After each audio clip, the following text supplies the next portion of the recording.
Hey everyone, Robot here.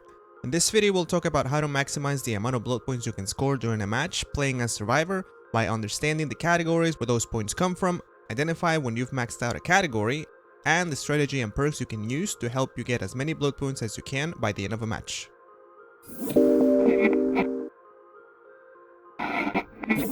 Let's first talk about the categories you can score points in, because understanding this will help you determine what to do to get as many points as you can. The score categories are Objectives, Survival, Altruism, and Boldness.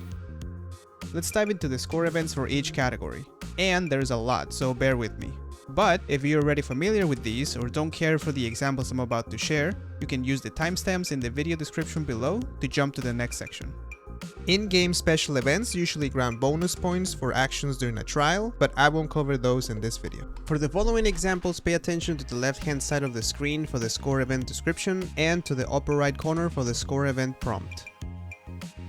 Let's check out the objectives first. You can score points in the objectives category by doing the following.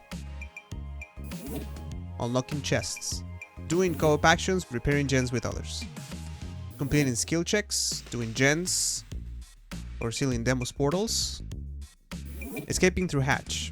Not sure why this is not in the survival category, but I digress. Completing a search through a jigsaw box, tracking objects with a map, opening hatch with a key, repairing gens, and unlocking the exit gate. Let's move on to the next category, which is survival. And you can score points by doing even more things than in the objectives category. So I won't name every single score event, but will focus on the most common or general ways to get points. Replenishing items with build to last. Doing a conspicuous action, which is an action that deactivates your endurance status. Completing skill checks while self-healing. Completing a self-heal. Unhooking yourself. Escaping the killer's grasp. Stunning the killer using a perk, dying as the obsession, escaping as the obsession, recover for any length of time while in the dying state, opening the exit gates as the last survivor in the trial, struggling on hook, and wiggling while being carried by the killer. The rest of the score events for survival are related to interactions with the killer in chase or with their passive power. Here's a few examples. Using the spray to remove Wesker's infection, snapping out of Doctor's Madness Tier 3, using the vaccine to remove Nemesis's infection, outlasting the exposed status when marked by Ghostface, EMPing the Singularity's pods, making Blight miss a rush, this is one of my favorites, dodging Wesker's bound attack, etc. I think you get the idea.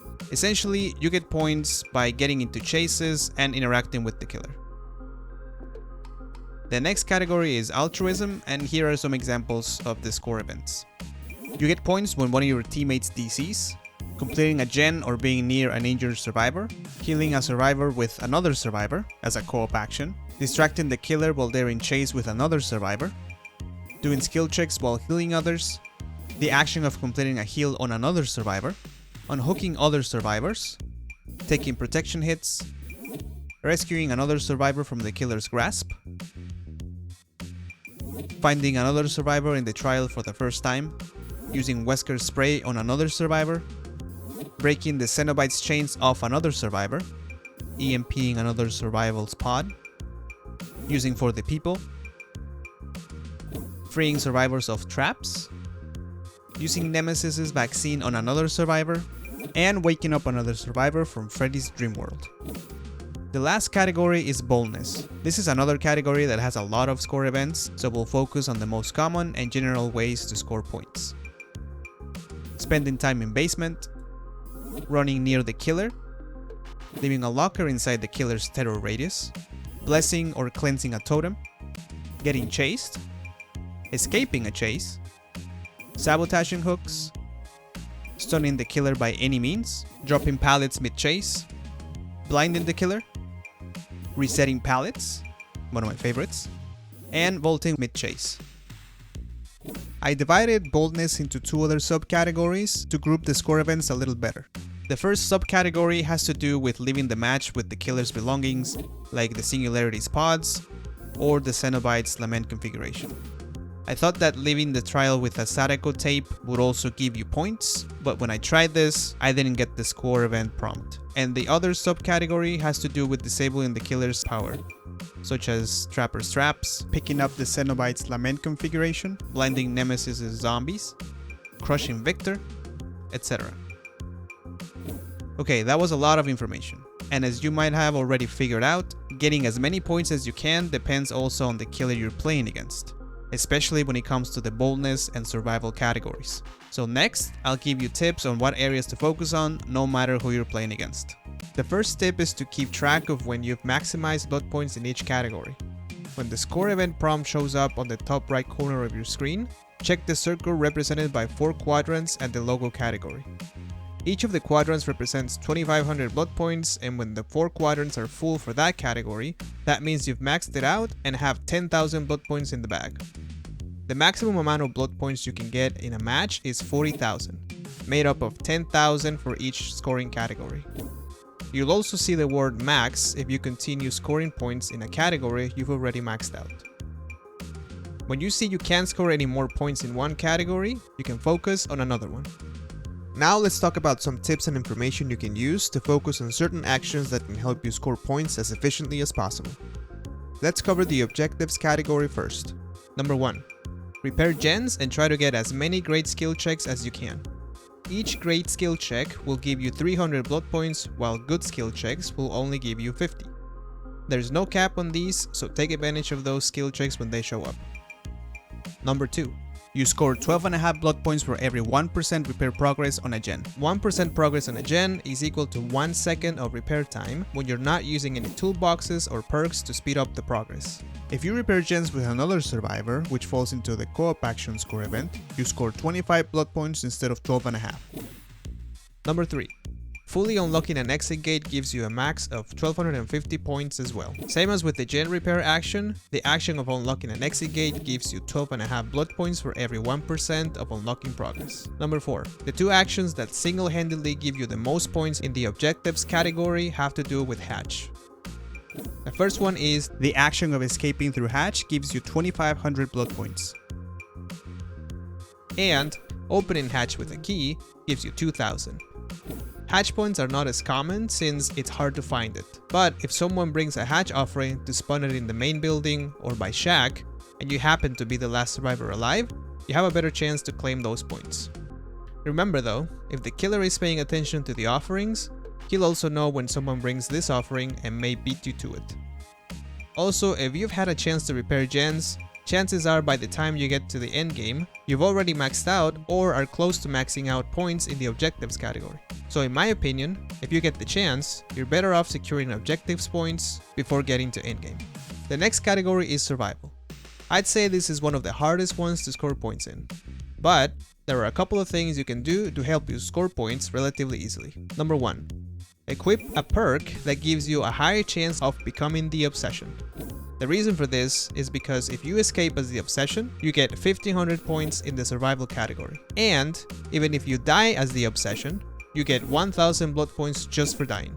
Easy peasy lemon squeezy. The perks that give you a higher chance of becoming the obsession are Object of Obsession, Decisive Strike, For the People, Medal of Men, and Soul Survivor. Choose whichever you're most comfortable with. I particularly like Medal of Men, which is one of my favorite perks in the game, and if you want to learn more about it, you can click the card on the right hand corner of your screen. For the purposes of this video, I'd recommend equipping either Decisive Strike or For the People. Decisive Strike only stuns the killer for 3 seconds, so it's not as good as it used to be, but if you use it at a strong tile, you might get some good value out of it. I would not recommend to equip Soul Survivor unless you're going for an endgame build, save for a tome challenge. But as I mentioned, choose what works out best for you. Number 2. Unhooking yourself gives you 1500 points in the survival category. To take advantage of this, equip the perk Deliverance, which allows you to do just this. Keep in mind though, that to activate this perk, you need to unhook another survivor before you get hooked yourself, and you need to do it safely. A safe unhook means that the survivor you unhooked cannot go into the dying state within 15 seconds of being unhooked. In other words, don't farm other survivors. Needless to say that, if you want this to work, you cannot get hooked before you unhook someone else. Sadly, especially in solo queue, this might not always be the case, but with high risk, you may get high reward. Number 3. Escaping the trial in itself grants you 7,000 blood points. Escaping isn't always easy, so that's probably why this action grants the most points out of any other action in the game. So do the best you can to escape. And to emphasize on the importance of being the obsession, if you escape as the obsession, you secure 8,500 points out of the possible 10,000 in the survival category. Next, we have Altruism. Scoring points in this category focuses on doing actions for your teammates. The action that grants you the most points is unhooking other survivors, and there are different scores for unhooks depending on when you actually do it. Unhooking survivors before all the gens are repaired gives you 1,000 blood points. If you unhook after all the gens are repaired, but endgame collapse hasn't been triggered, you get 1,500 blood points. Endgame collapse is triggered once either of the exit gates are open or the killer closes hatch. And if you unhook during endgame collapse, you get 2,000 blood points per unhook. The other action that grants a decent amount of blood points by itself is healing others. Same as with unhooking, the amount of points scored depends on when you heal others. If you heal before all the gens are completed, you get 5 blood points per every 1% of healing progress if you do it without a medkit. And you'll get 500 points for healing 1 full health state. If you heal with a medkit, you get 6 blood points per every 1% of healing progress, and healing 1 full health state gives you 600 points. If you heal after the gens are repaired, but endgame collapse hasn't been triggered, you get 7 blood points per every 1% of healing progress without a medkit. And you'll get 700 points for healing 1 full health state. If you heal with a medkit, you get 8 blood points per every 1% of healing progress and 800 points for healing 1 full health state. And if you heal during endgame collapse, you get 750 blood points for healing 1 full health state without a medkit. And if you do that with a medkit, then you get 800 blood points. Number 3.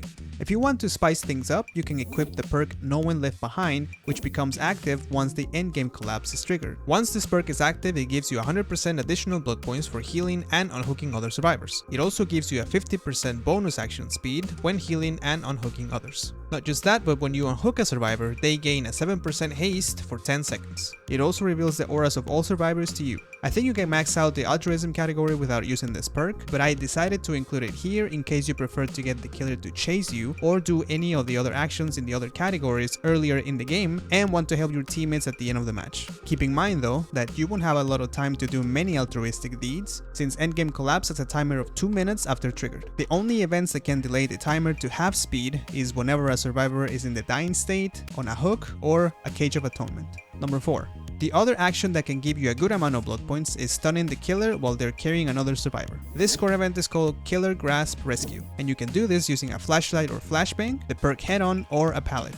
This action grants you 1,250 blood points in the Altruism category, and you can even get more points in other categories if you perform a Killer Grasp Rescue by A. Using the perk Head-On, which will give you 500 blood points in the Survival category, and B. Blinding the killer, which will give you 400 points in the Boldness category. And this is the next category we'll discuss.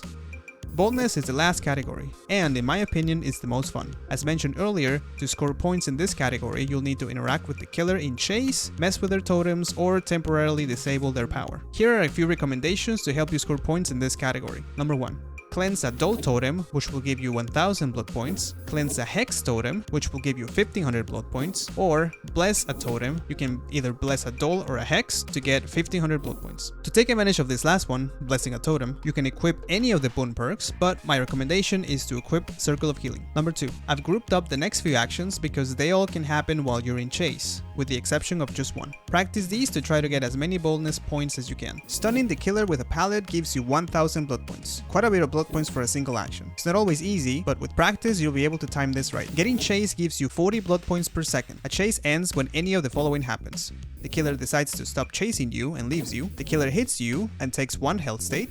Or you manage to escape the killer by not sprinting for long enough, even when he's nearby. Blinding the killer with a flashbang or a flashlight gives you 500 blood points. You can also do this with the perk Blast Mine. Now, Blast Mine wouldn't happen during a chase since the killer needs to kick a gen, but the result of a successful Blast Mine will give you 400 blood points for blinding the killer as well. Doing a combination of the actions I just shared with you can hopefully help you extend chases and accumulate minutes of chase time by the end of the match.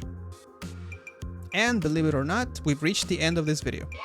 I would like to thank my friends Kootta and Dan for taking the time to help me test some of these examples. Kootta also streams on Twitch, and if you'd like to check out his channel, I'll leave the link in the description below. You'll often find us playing DBD together. Let me know in the comments if you found this useful and which score events or actions are your favorite. This video took a long time to edit, so I'm gonna go get some rest, and I'll see you in the next one. Thanks for watching. Okay, can you go upstairs?